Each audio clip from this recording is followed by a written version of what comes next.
Welcome to Commuteless, a show about working from home with less stress and more freedom so you can live life on your terms.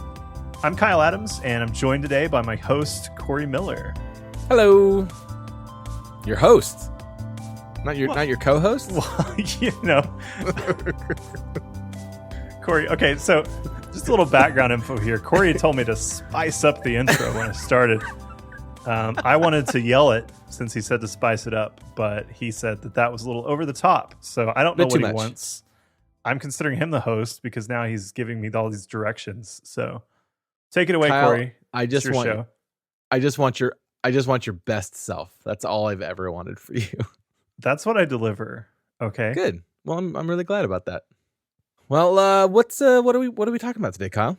Okay, so today we are diving into part 1 of a 2-part series about communication. Mm-hmm. This is a big thing, Corey. And honestly, this is something that's really big for me personally. I just have this natural draw to talk about communication. And ironically, when we first started talking about this show, the thing I wanted a podcast to be about was communication. And right, yeah, I remember that. Thankfully, Corey was like, you know what, that's that's really narrow. Like, it definitely belongs in this type of show. But I'm glad we kind of broadened our horizons a little bit and looked more at working from home just in general. Yeah. But anyway, all of that to say, this is a big thing when you work from home. What is it about communication that is important to you? Like, why is it, like you mentioned, something that's really important to you? What is it about the concept or subject of communication that has made it so important for you personally? I mean, I don't want to sit here and say I'm perfect at communication. So I just want to put that out there. Like, everybody slips up. Everybody has, faults in how they communicate with people. But what I find so fascinating about communication is this idea that, I don't know, just all the things that come with it, like less stress, right? So if you can communicate with someone well and they know what's going on, you're not stressed. You're not concerned that people don't know what's happening. You're not concerned that people are doing the wrong thing. Like, especially if you're managing people and, if you don't communicate well and they're out there doing a task for you, are you concerned that, like, did I communicate that well? Do they know what they're supposed to be doing? There should be none of those questions, right? You should always communicate, over communicate. And we'll talk more about this as we come up here to the actual tips that we're sharing in this show. But that's the big thing for me, is just this freeing feeling. I very much think of it in the same way I think of taking responsibility, for example. Sure. So taking responsibility for things, you're not deferring everything to someone else. You're taking that responsibility on. You're owning up to things, and it's freeing, even though it feels like shackles, like, oh, I have to own this and take the consequences. It's so much better than deferring it to someone else and worrying about it and feeling guilty and all those things. And so it's the same with communication to me. If you're not communicating well with someone else, then if anything goes wrong, you're really to blame. And you can defer that blame to someone else, but you could have avoided a lot of that. Yeah. And sure, there's cases where the other person doesn't communicate well. You don't understand what's happening. But at the same time, like, you can ask questions. You can get more info from someone. So, of course. Anyway, you started me down a whole rabbit hole, Corey. But that's good. That was the point. That's how I feel about it. And there's and we're talking about it in 2 parts, and I'm glad that you split it up into 2 parts, because when you work from home, there's kind of 2 channels, I suppose. Not channels, but I'm going to use that word because it's my show, as you stated at the very beginning.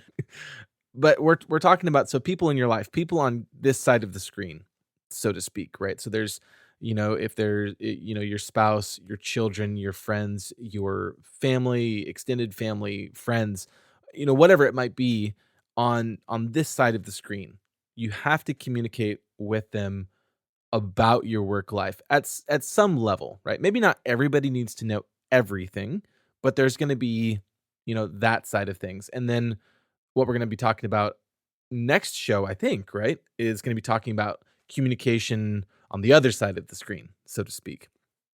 Kind of how you're, how you're communicating with the people that you're working with, people online. I mean, communication online is just a mess. It Yes, really yes. is. I don't know. I was tweeting about something recently, and I went to type out something kind of funny, or what I thought was funny. I guess I should qualify that. And it was like all lowercase, bad grammar, trying to be memey sort of a thing. And I was like, this actually is the worst thing I've ever written. And but that's what the internet is. It's those weird kind of I don't know, it feels like a distortion of communication, and we just kind of have to navigate that. So but today we're talking about this side of the screen. So how is it that you're talking about your work, your schedule, your life with people that are, in your life around you? Yeah, so friends, family, even casual friends.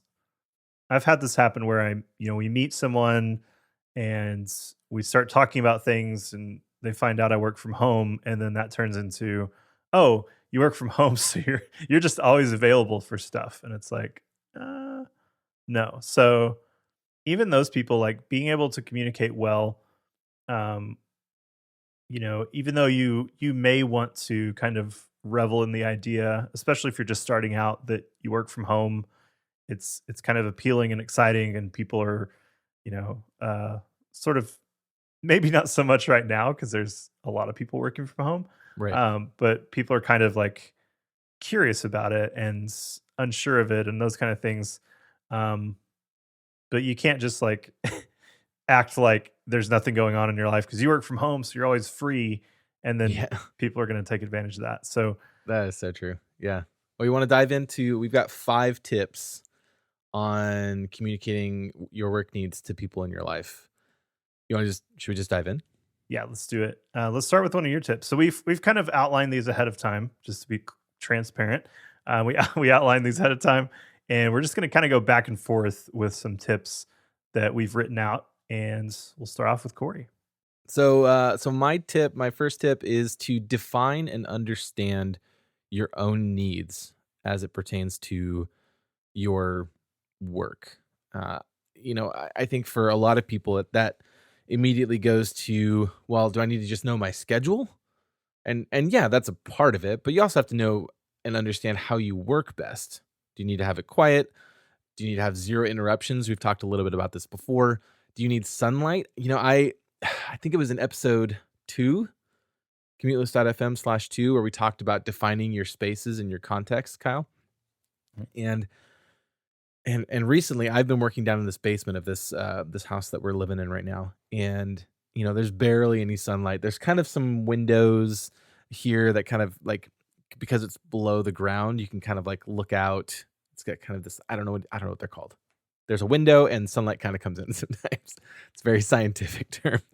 And the other day I was just like, you know what? I just need some sunlight, I think. And I went and I was like, Christiana, can I use your desk? I ended up moving her up into our bedroom, set up a desk up there because her needs were to not be in this gross, janky basement that was dark and had no light. She needed sunlight to work her best. And so I went up and I was like, oh, I need some sunlight. And that was me trying to figure out what is it that's going to help me work best. Do you need to have your phone off? Do you need to start work at a certain time and end at a certain time? Do you have meetings, calls, appointments? Do you have specific, deadlines? What are those things? What does it look like? And do you know them? Do you understand what your own needs are? And that changes a lot. And that'll be in, another tip of mine, but sometimes you have to reassess that daily and say, what is my schedule going to look like tomorrow?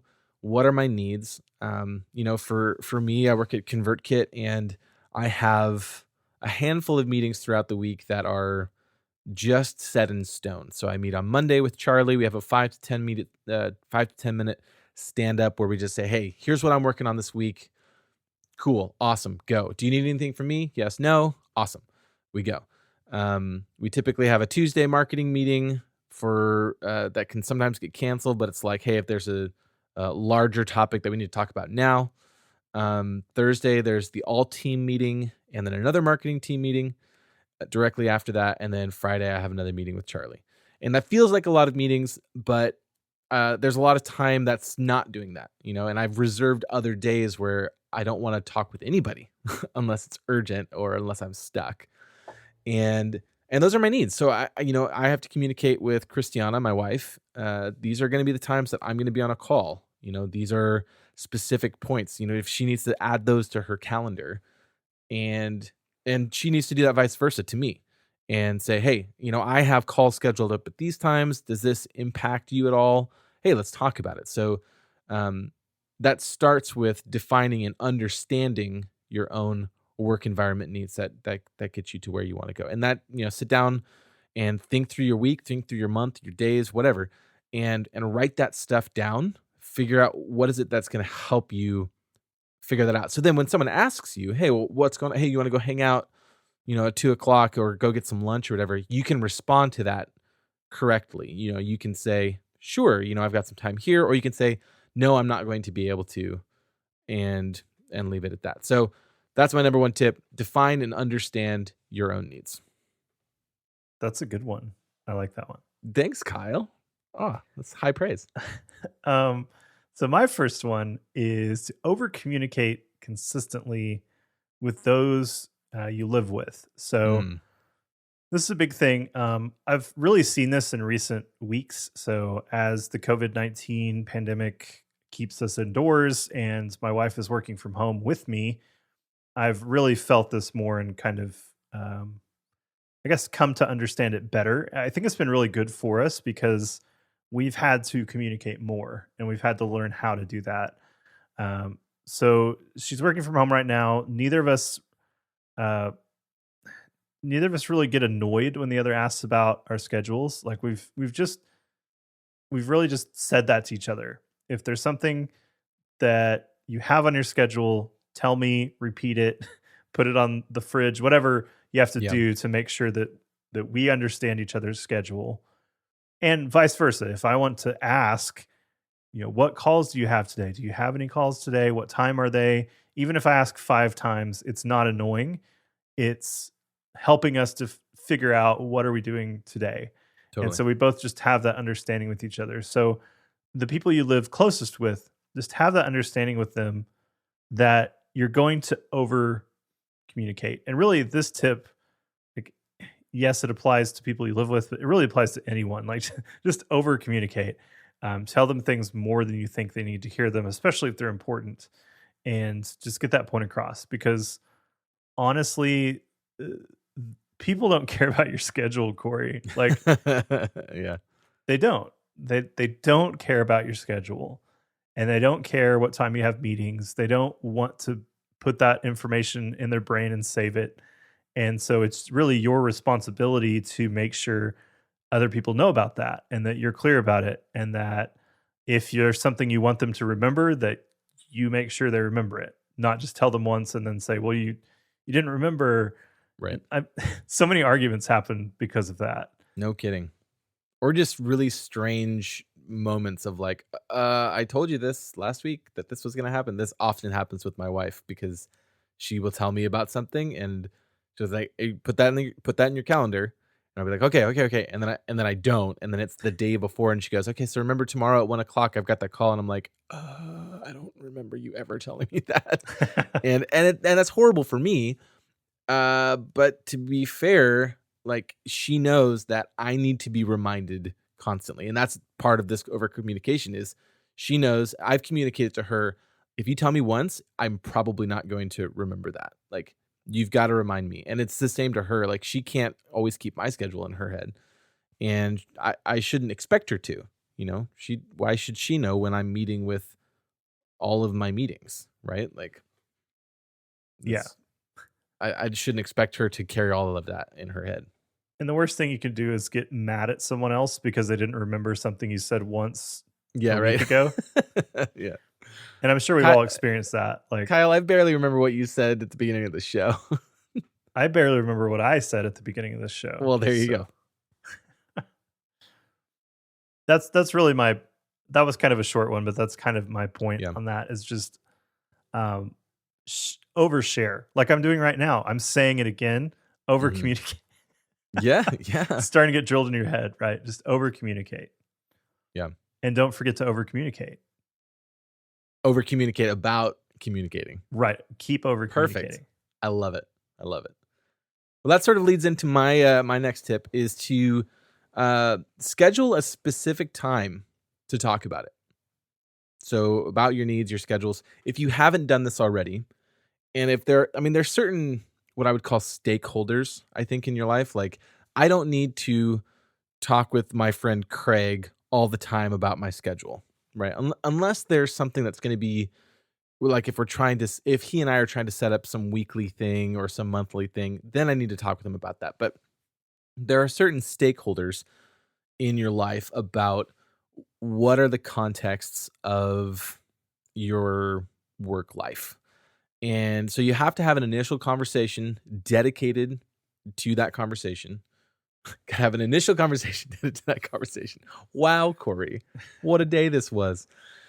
You gotta have an initial conversation to talk about it. And then you have to talk about it regularly, right? So going kind of tied in a little bit with yours is to over communicate, right? But even have a hey, on Friday night at 8 p.m. when the girls are in bed, we're gonna sit down. She's gonna get out her her notebook. My wife uses a notebook for all of her scheduling. She's got like the yearly planner, and I use my phone, and it's all synced up in the cloud and all these things. And that's how we have to work, and sometimes we'll talk through the next few weeks. Okay, what is this going to look like? Do you have anything coming up? Awesome, great. So it's our weekly check-in, and then we usually do like a daily check-in. What do you have going on today? What's your day look like? Then tomorrow, like what's tomorrow look like? So we usually do like weekly, which ends up being kind of going out like a couple of weeks, and then we have a daily, like a morning, like a quick check-in, and then usually midday or the end of the day, we talk about what's happening the next day. And you have to talk about it regularly. And that has to be built in. You have to incorporate that into your working from home schedule because it impacts everyone that's around you. It impacts if you've got kids, it impacts your kids. If you have a dog, it impacts your dog. Like you don't have to talk to your dog, but you have to communicate to your workmates that you need to take your dog for a walk. So you have to have these things. You have to talk about it. But I highly recommend scheduling specific times for that first conversation, and then for all of the continual ones. Put that in your calendar. This is the time to talk about the calendar. There you go. And to kind of tag onto that, Corey, inevitably, if you're working remotely and you're working online, in both of our cases, since we're both working with ConvertKit, there's a lot of people who don't live near us. The whole team is remote. They're all over the place. And inevitably, you make friends online. Like Corey and I became friends online. I've never lived near Corey in my life. But to keep those relationships up, it's a little bit different than being in a physical location with a friend. Right. And so scheduling things is even important there. As silly as that sounds, making Yeah, a scheduled time to talk with your friend. totally. For example, my friend Corey McCabe, the other Corey, The other Corey. Corey too. Yeah. Corey too. He and I, he and I have a scheduled weekly time that we get on a call and talk. Mm, And it's not urgent. If there's a problem, we just say, "Hey, I don't know that I can get on the call today." But it's at least that time that's blocked off to say, "You are significant and I want to talk with you." And we have this on the calendar. And if we can't make it every time, that's okay. But at least we have that time blocked off. Now, right. obviously, if you're skipping every time, you just you just made it to Just cancel satisfy it. the other person. Yeah. But but the point is, you make that time for your friends. You make that time for other people, Yeah. and rather than just saying, "Do you want to go hang out tonight?"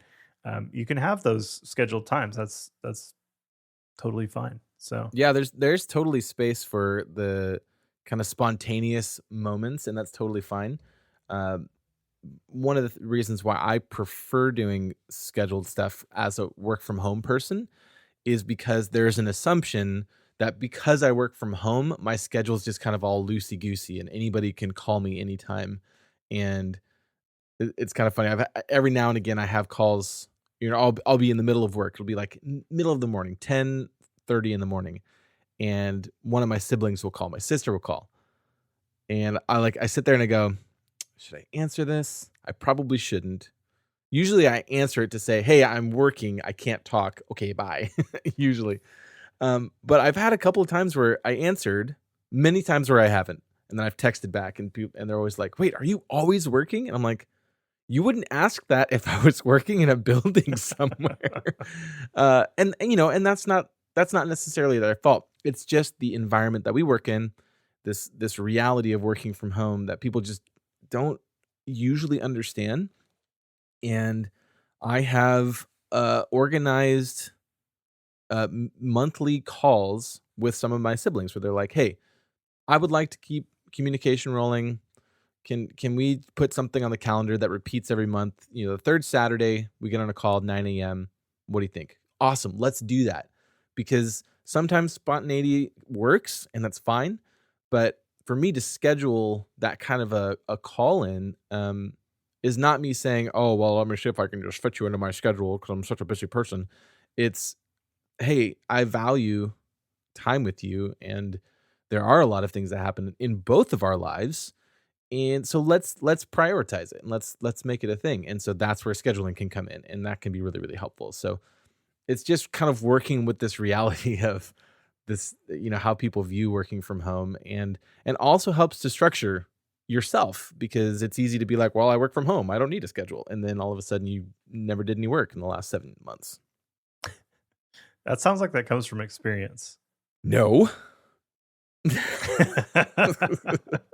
I Well, I have tried the schedule-less work from home attempt and I just can't. it's It's bad. really, really tough. It's really It's tough. bad. It's really tough. Yeah.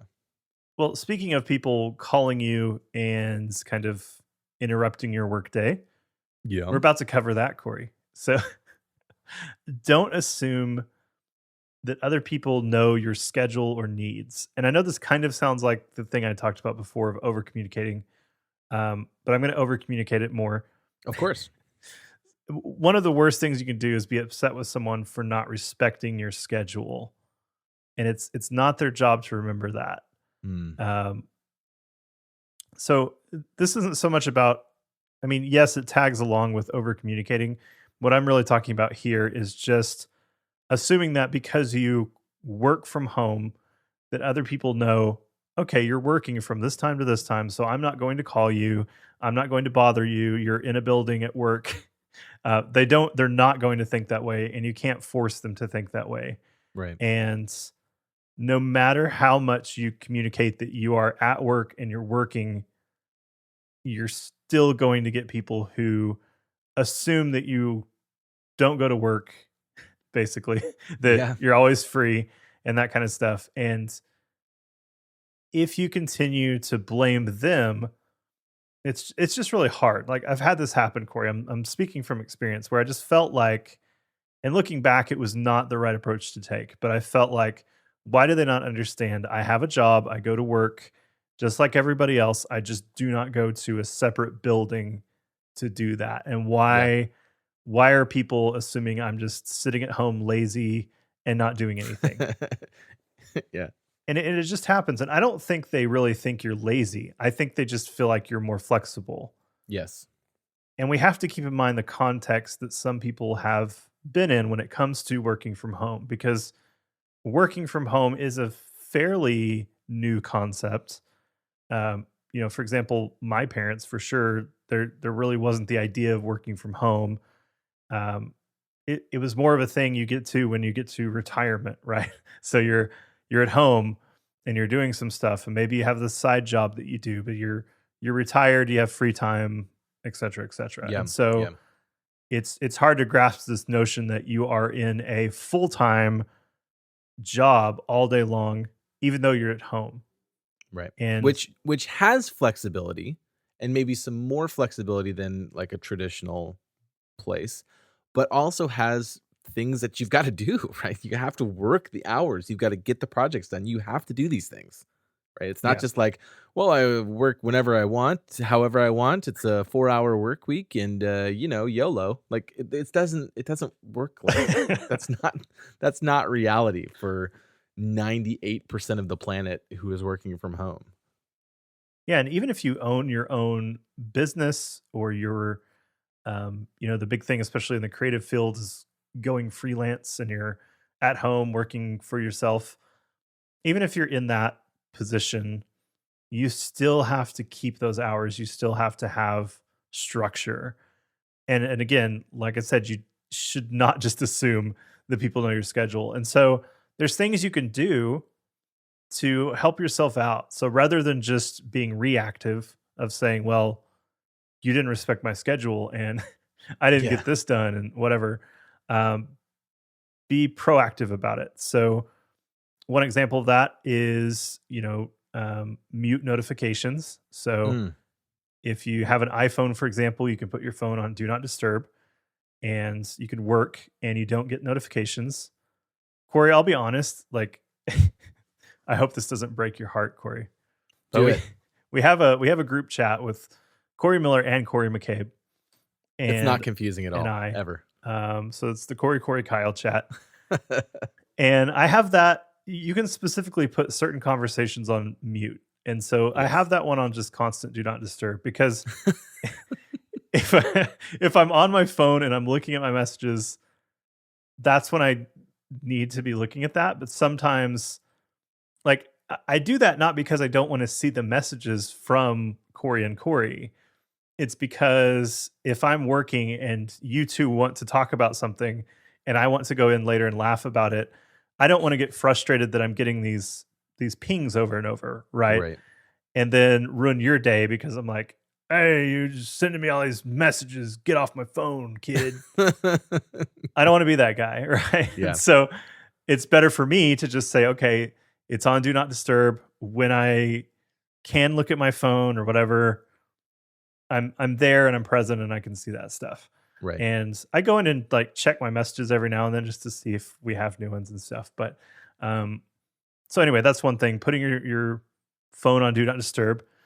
Even just in general, even if your phone's not on do not disturb, turn off notifications. Like, Honestly, please, Kyle, we need to do an entire show on notifications.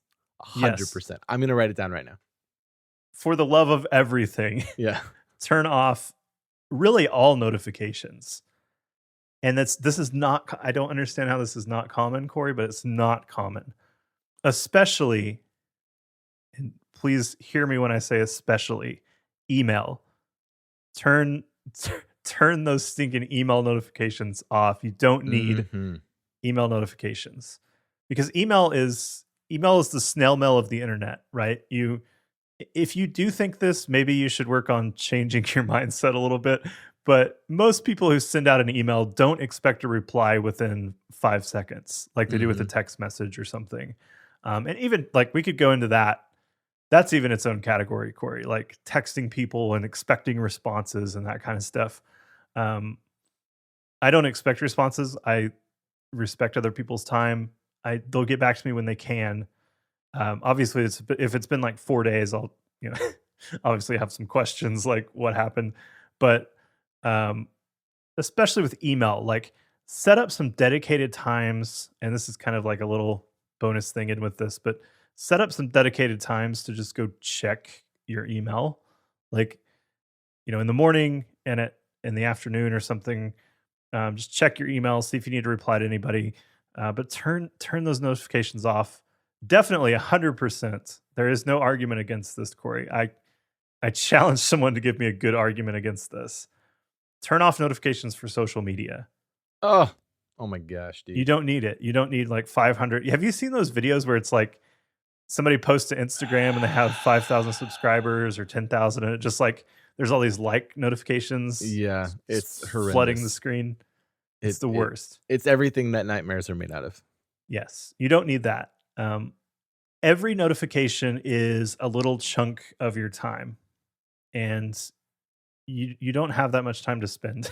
Like you can go in later when it's a good time and check these things. honestly, it's more to me, it's more satisfying even because, you go in and check, like, for example, I don't know, you tweet something, you go back in and check it, and there's like 10 responses, and you can go in and reply to everybody instead of just one by one. It's this grueling task of replying to everybody. Mm, Um, anyway, turn those off. Don't assume people know your schedule, and do some things to prevent them from interrupting that schedule without that thing being, I'm mad at you for interrupting my schedule. right. Yeah. Yeah. I have a WhatsApp group with all of my brothers and sisters. And, if there's ever something going on that everyone's talking about that we're working through, even if it's funny or if it's serious, whatever. If I've got my phone sitting there and I can look down and I see that the siblings group is just like going off, now my mind is split between what I'm trying to work on and I wonder what's going on there. Are they, is there something bad happening? I don't know, but they're talking about it. And then if I go and I look at that, if it is less than good, now my mind is split again. And I'm not going to do as good of work. I'm just not. And we need to have a whole thing about notifications. I totally agree. And I like that reminder that we just don't assume that people know your schedule. We have to talk about it. I mean, even scheduling this show, like to record it, we have to keep talking about it. Like it was like, all right, it's gonna be 8. We're gonna do 8:30.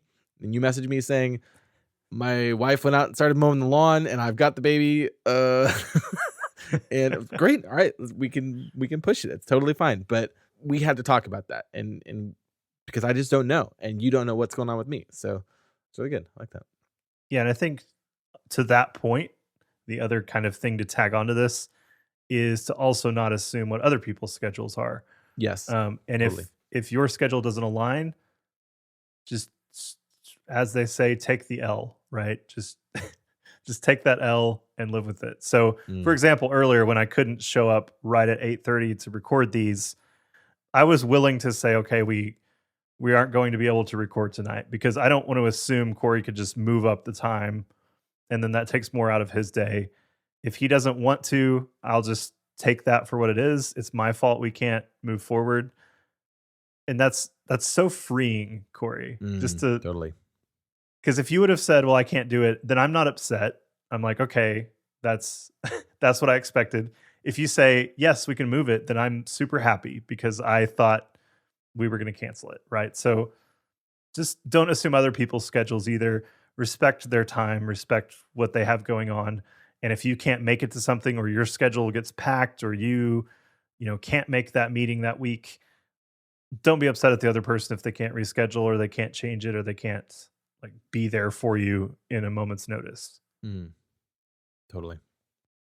Well, let's move on to my final tip. Tip number, I guess, 5? Question mark. And I had a different tip, and then in the middle of this recording, I changed it. So calling an audible here, Kyle, like usual, is to help people understand that your needs are about you and not them.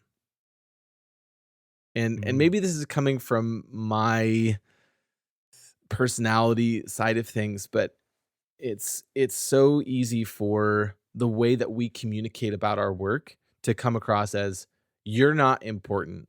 My work is important. You're not important. And and this is kind of a I don't know if it's a silly example, but the one that's relevant in my life is my daughters. So I have 2 girls, one who just turned 6 today. It's her birthday today. Happy And birthday. I didn't even know. yeah, it's her birthday today. Last night, last night we blew up 100 balloons, but I was smart, Kyle, and I bought like this electric balloon pump that you like press it down and it fills the thing up. So we just sat there and watched a TV show and filled up balloons, and then in Yes. the morning she came on the stairs and she was really excited. 100 balloons that I had to stab with a knife tonight because I didn't want them littering my house. We're not going to talk about that anymore. Okay, so anyways, as part of this whole process, as she's getting older, she's like, Daddy, I want you to spend time with me. We're in the same house. This is her mind. This is her 6-year-old mind. We're in the same house. You're here all day long, but you're always on your computer. You're never spending time with me. You're always working. You're never spending time with me. That's just how she sees it. And so my job as a father and as somebody who coexists in this space with this small human is I have to communicate to her that it's not because I'm not rejecting her. It's because I'm trying to do this work. And it's the reason that I'm doing this work is because there are things that we have to pay for, and it helps us to be able to buy things. It helps us to be able to, buy food and things like that. And so it's my responsibility not just to say, "Hey, I'm going to work, stop complaining, go play outside." I want to talk with her and say, "This is why I work. This is why I'm working." And of course, this changes depending on who you're talking to, but how I need to work is not about other people. It's about me, and it's about how I can do my best work, and how I can keep my job and do and serve the people that the company that I work for is trying to serve. So that takes communication, that takes conversation, that takes all of these things that we've been talking about, mushing it all together and saying, it's not because I don't want to spend time with you. It's because I have work that I need to do. This is my job, and this is why I'm doing it. And hey, tell you what, after work today, whenever I'm upstairs, we're going to go outside and we're going to play. Or, hey, this Friday, when I'm off the clock, 4 o'clock, let's go out and let's grab a beer or something like that. It's about helping people understand that you're not rejecting them. You're not only putting your work above everybody else. I feel like all of these things are in light of trying to help people understand that working from home is work. We Yeah. kind of touched on that earlier. And sometimes people just forget, or they just it's in a stranger context because you're there. And so, yeah, I wouldn't say that you owe anyone an explanation, but you should know why you're saying what you're saying, and you should know why you're doing what you're doing, and be able to talk about that with people so that they know where they stand in your world, and then over communicate that because they won't remember. Well, and on that same point about helping people understand it's about you, not them, that you're doing these things because, you need to. Actually, when you first said this is where my mind went, because this has been a thing with my wife and I. And you definitely need to know the people you live with, like specifically them, understand how they communicate and what things you maybe say that you don't mean in the way that they're taking them. Hmm. So a good example of this with my wife is sometimes I will like kind of stop work, take a little break. I'll go in the living room. I'll I don't know, go to the kitchen, get some food, stand around and talk to some people. And then this is completely directed at me, not at my wife, but I'll just say, okay, I really have to go get back to work.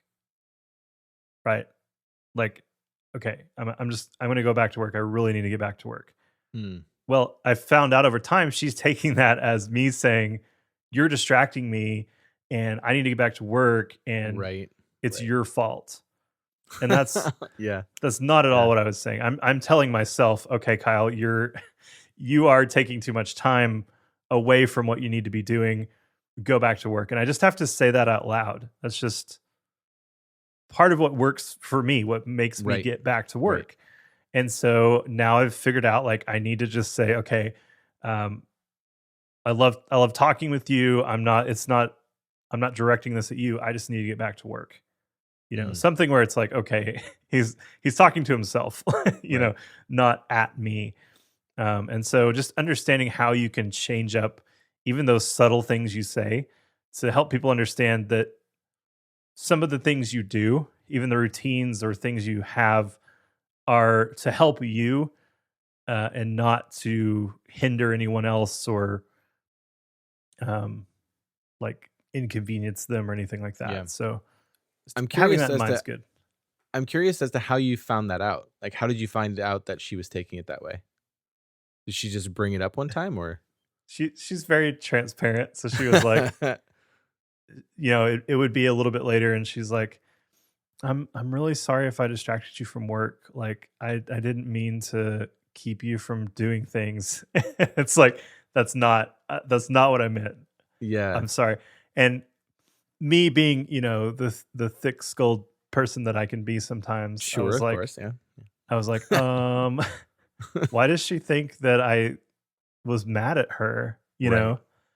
And then finally I figured out it's because I'm saying that, I'm saying like, I got to get back to work. And it sounds like, stop talking to me. I got to get back to work. Yeah, What are you right. doing? It's like, it's just being taken the wrong way. And Yeah. so I just had to come to that realization.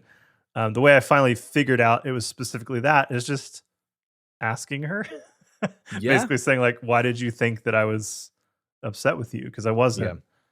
And she's like, "Well, you just say like, you just you'll be in the middle of a conversation with me, and you're like, I got to get back to work," and you know, so yeah, See, we just had to talk through that. that's good communication, Kyle. That's you asking questions, her responding, her saying something. That's so important. That's so Yeah, good.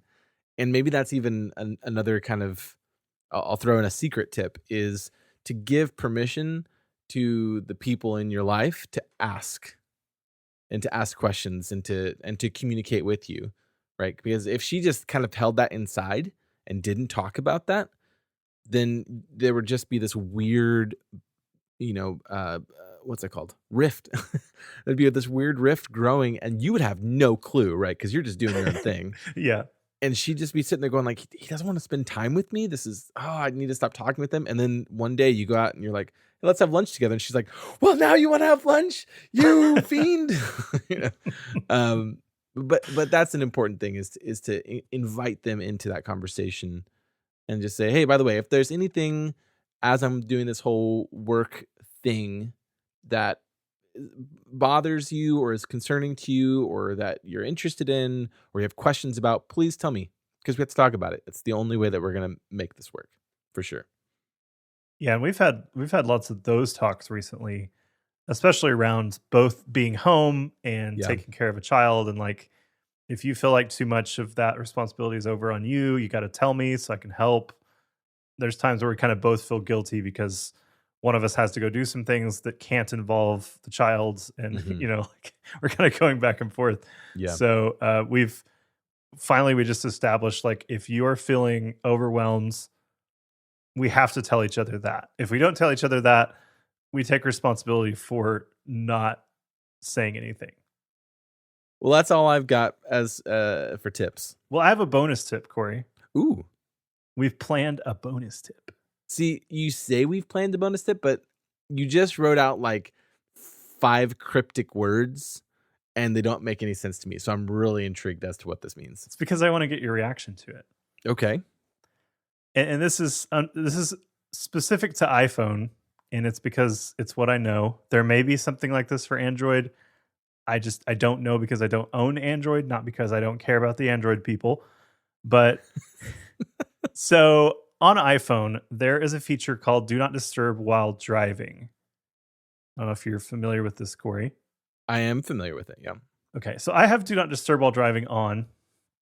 But there's also this feature that is Do Not Disturb while driving, and you can put a message. So if someone texts you, it will just send an auto reply and say, "Hey, Kyle's driving, and if he talks to you right now, he's going to drive off a cliff. So wait Sure. till Okay.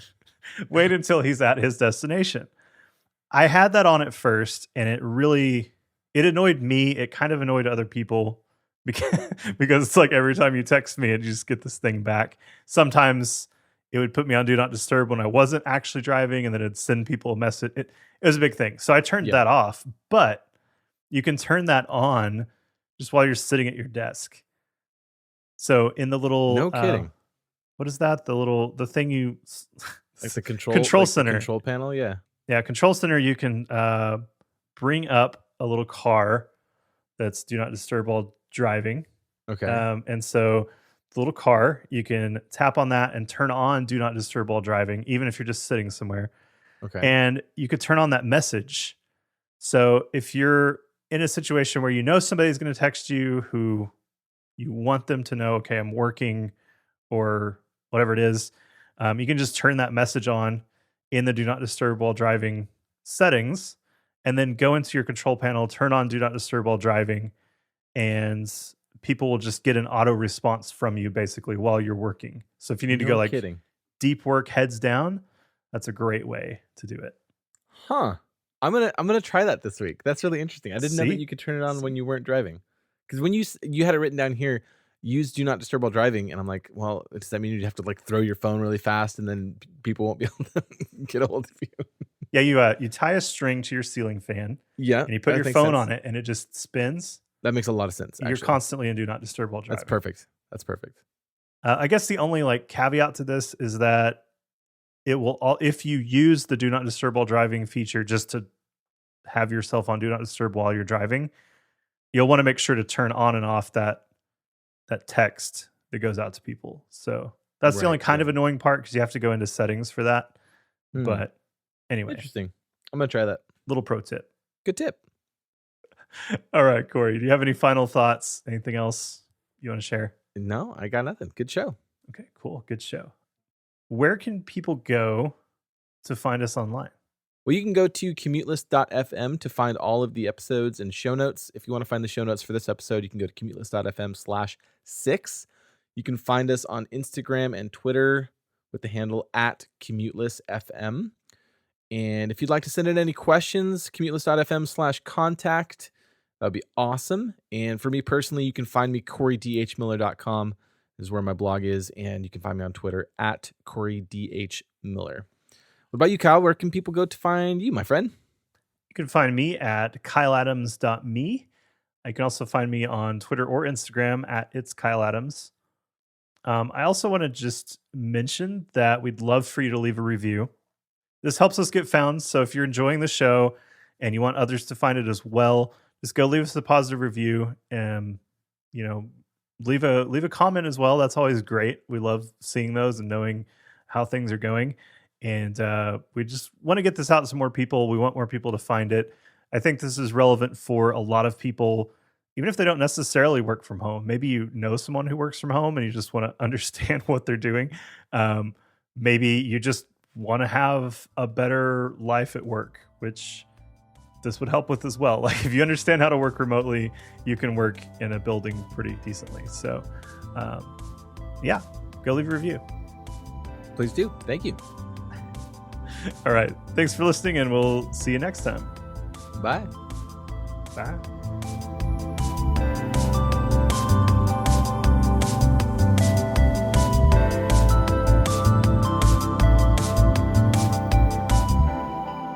I like that you referred to her as the child. The child. I do that. Don't worry about it. I have two missed of them. I missed the Mandalorian, Corey.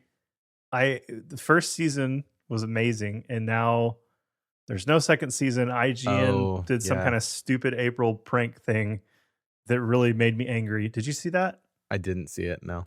They did this parody trailer, which was stupid. It's literally stupid. I don't even recommend looking it up.